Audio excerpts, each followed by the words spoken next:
اسمع يا ظالم، اسمع يا اللي كلت ورث اخواتك، اسمع يا اللي ظلمت الناس، اسمع يا اللي لسه ما زلت شغال في الظلم وبتظلم اللي حواليك. دعوة المظلوم ليس بينها وبين الله حجاب. اتقي دعوة المظلوم فليس بينها وبين الله حجاب، يرفعها الله فوق الغمام، يقول لصاحبها وعزتي وجلالي لأنصرنك ولو بعد حين. يعني شوف ربنا سبحانه وتعالى أما يقول لدعوة المظلوم وعزتي وجلالي لأنصرنك ولو بعد حين. الظلم ظلمات، حسبي الله ونعم الوكيل في كل من ظلمنا، حسبي الله ونعم الوكيل في كل من آذانا، حسبي الله ونعم الوكيل في كل من خذلنا، فحسبي الله وكفى بالله حسيبا وهو نعم الوكيل. اتقوا دعوة المظلوم فإن الظلم ظلمات يوم القيامة. إذا دعتك قدرتك على ظلم الناس فتذكر قدرة الله عليك، ولا تحسبن الله غافلا عن ما يعمل الظالمون، إنما يؤخرهم ليوم تشخص فيه الأبصار. قبل ما تخاف من أي شيء في الدنيا خاف من كلمة هيقولها واحد مظلوم، حسبي الله ونعم الوكيل.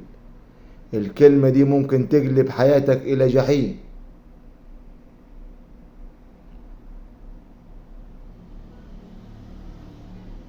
وخلي بالك إن ظلمت في الأرض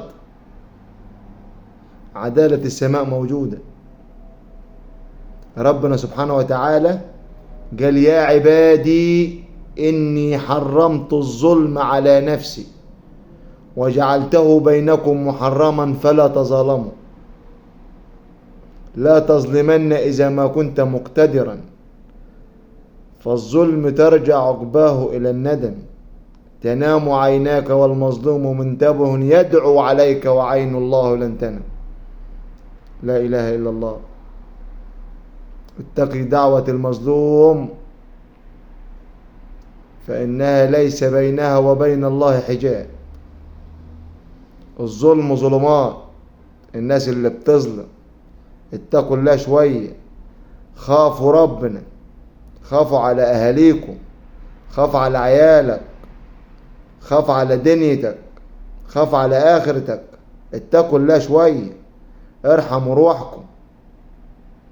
الناس اللي لما تسف وتظلم في كروشة اتقوا الله، ما شبعتوش افتراء وظلم. حسبي الله ونعم الوكيل في كل ظالم، حسبي الله ونعم الوكيل في كل مفتري وظالم. ربنا سبحانه وتعالى هيخلص منك في الدنيا. اوعى تفكر ان انت لو ظلمت حد هتتعذب في القبر بس، لا، ده انت ربنا هيخلص منك في الدنيا الاول. ربنا هيخلص منك في الدنيا الاول اللي انت عملته. الظلم ظلمات، ربنا سبحانه وتعالى حرمه على نفسه فمش هيرضى على عباده. بيقول لك ربنا سبحانه وتعالى قال يا عبادي إني حرمت الظلم على نفسي وجعلته بينكم محرما فلا تظالموا. ده ربنا اللي قال كده سبحانه وتعالى. اوعى عن نفسك تفكر ان ربنا هيسيبك. الظلم ظلمات، حسبي الله ونعم الوكيل في كل من أذانا، حسبي الله ونعم الوكيل في كل من ظلمنا، حسبي الله ونعم الوكيل في كل من خذلنا، فحسبي الله وكفى بالله حسيبا وهو نعم الوكيل. ارفع قضيتك لله